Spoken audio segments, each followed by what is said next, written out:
inside the housing, there's this little plastic, very fragile funnel. So you want to...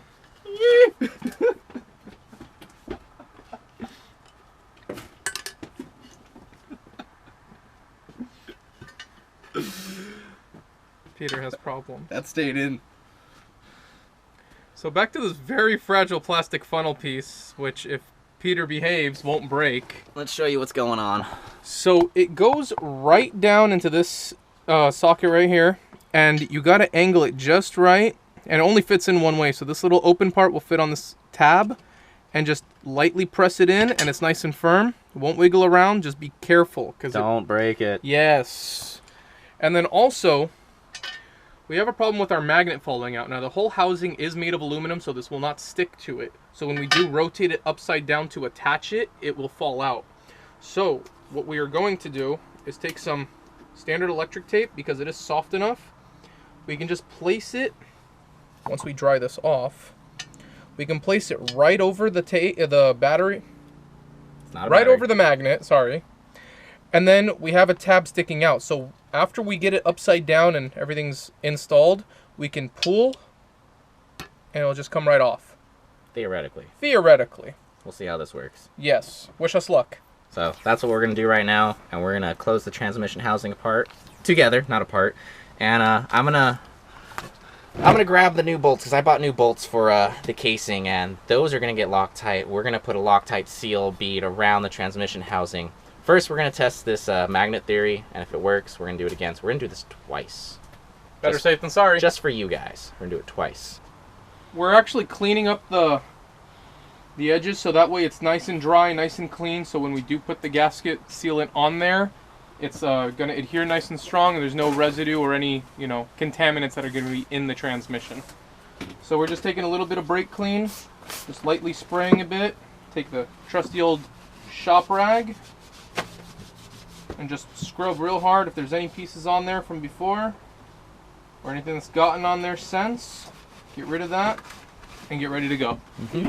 Something I do want to note too is when we took the transmission apart, we did notice that there was no sealant, no gasket or anything between the transmission housing, but still going to use a gasket maker from Loctite number 515 to make a small bead.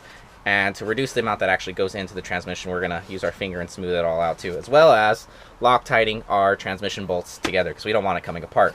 So don't forget that stuff. That's important.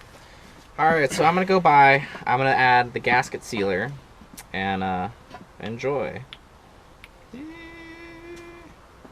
As small of a bead as possible, because you don't want any going into the transmission.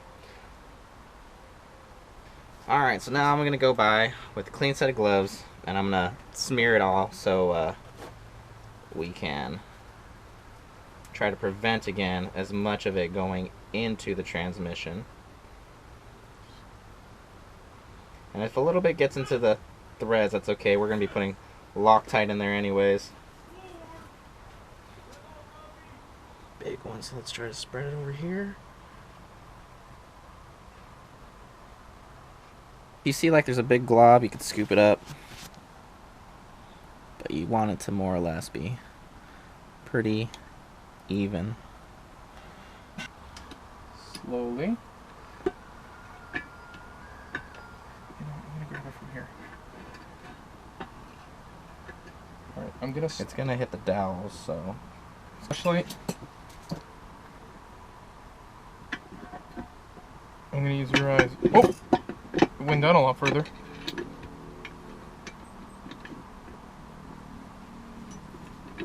Oh, okay, it's pretty low on there. That should. No, that's not lined up. Alright, so those are lined up. Oh, okay. I'm gonna pull the magnet out. So, now I got the little tab here. I can wiggle it back and forth. Shit. I snapped it. Just lift it a little bit.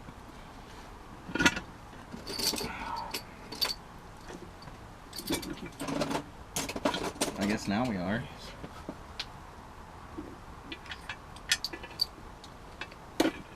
There we go.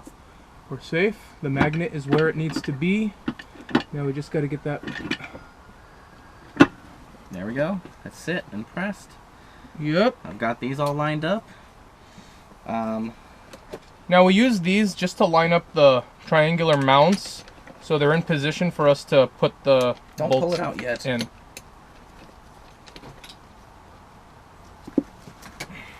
Pull it out after you get 2 in. There. Otherwise you will have That's issues. straight. Get that one. Now we pull these out. I don't know if they could see that. But yeah, we use any other thing to line it up. So pretty much we're just trying to get that lined up in there. So I've got the Loctite here. So we're just going to put a drop on each one and then just start threading it in there. So there's that little drop. Just drop it in. We go to the next one and then we'll start threading it in a moment. He's doing that. I'm tightening up these guys up here.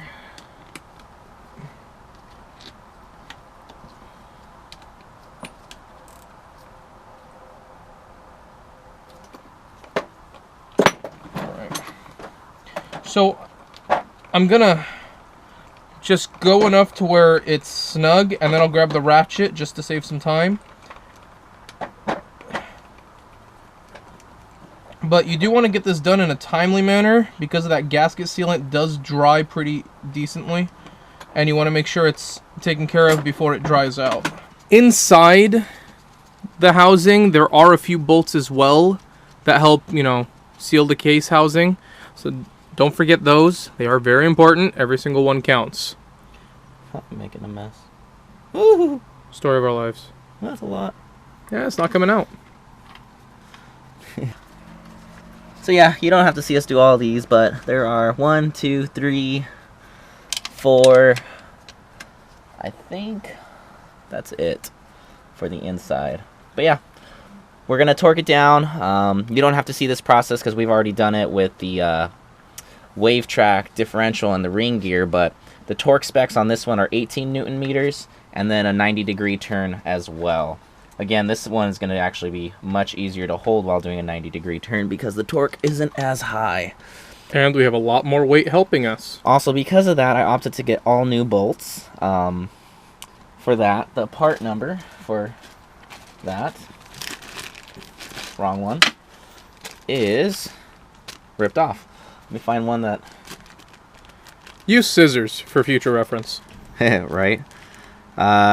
Looks like W500311-S437 if you wanted to get those. So we got the whole assembly. It's all torqued down to spec. What we're going to do now is we're going to show you how to install the shifter. So this is the important part.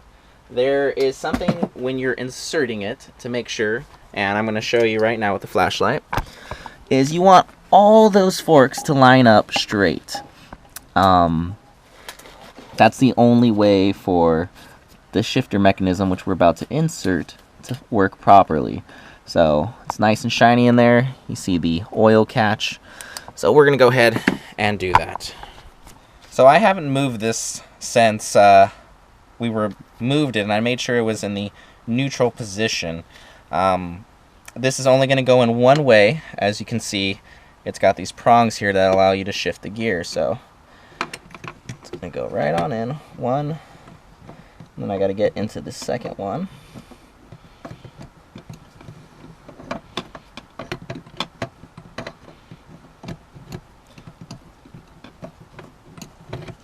Okay.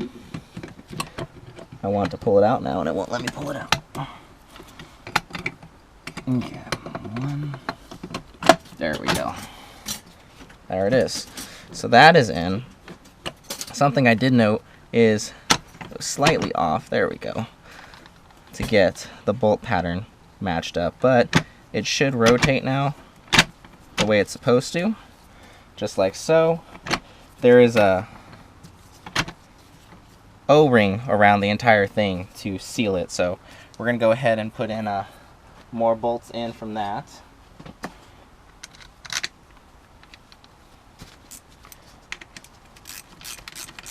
is a little bit trickier. So I'm gonna put on the socket extender.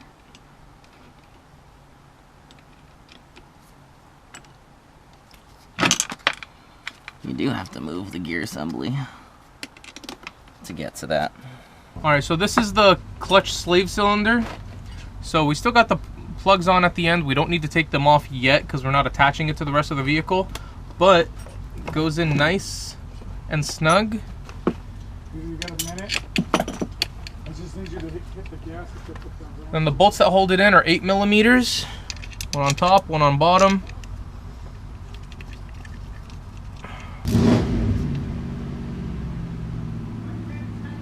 There you go. We're gonna put on the new shiny TurboTech motor mount. So, Before. oh, shininess.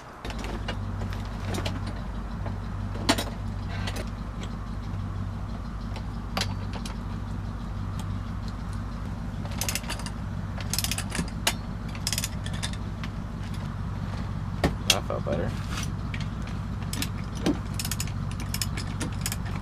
The beautiful shiny piece.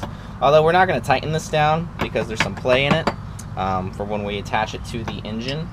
To see what we need, we're just going to put it on like that. Well, when the engine's getting installed to the... Yeah, then we can just adjust it to whatever length it needs. Yup.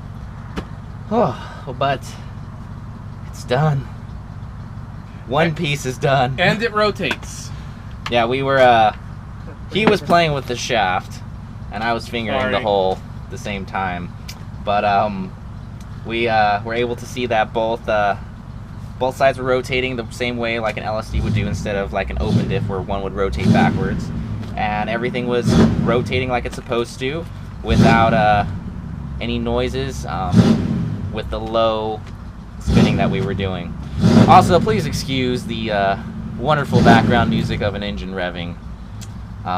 That is a 64 Ranchero out there with a 289 in it. Somebody's having fun. Happens all the time. Yeah. But that is how you do this. Again, if you have questions, put them in the comments below. Don't forget to like, share, and we're going to be doing a Q&A in a little bit.